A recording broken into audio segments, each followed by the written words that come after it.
創世記第8章，神紀念挪亞和挪亞方舟裏的一切走獸牲畜。神叫風吹地，水勢漸落，淵源和天上的窗戶都閉塞了，天上的大雨也止住了，水從地上漸退，過了150天，水就漸消。7月17日，方舟停在亞拉臘山上，水又漸消。到10月初1日，山頂都現出來了。過了40天，挪亞開了方舟的窗戶，放出一隻烏鴉去，那烏鴉飛來飛去，直到地上的水都乾了。他又放出一隻鴿子去，要看看水從地上退了沒有。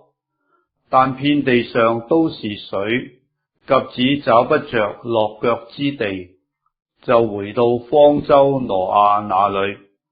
挪亞伸手把鴿子接進方舟來，他又等了7天，再把鴿子從方舟放出去。到了晚上，鴿子回到他那裏，嘴裏叨着一個新擰下來的橄欖葉子，挪亞就知道地上的水退了。他又等了7天，放出鴿子去，鴿子就不再回來了。到挪亞601歲正月初1日，地上的水都乾了。挪亞撤去方舟的蓋觀看，便見地面上乾了。到了2月27日，地就都乾了。神對挪亞說：你和你的妻子、兒子、兒婦都可以出方舟，在你那裏凡有血肉的活物，就是飛鳥、牲畜和一切爬在地上的昆蟲，都要帶出來，叫它在地上多多滋生，大大興旺。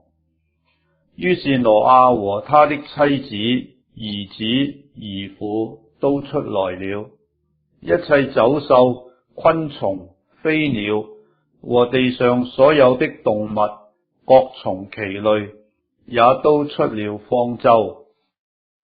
挪亞為耶和華築了一座壇，拿各類潔淨的牲畜、飛鳥獻在壇上為燔祭。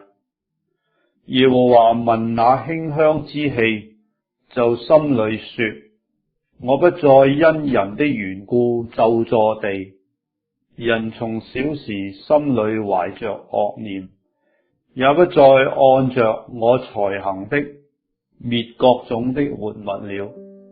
地還存留的時候，家息、寒暑、冬夏、晝夜就永不停息了。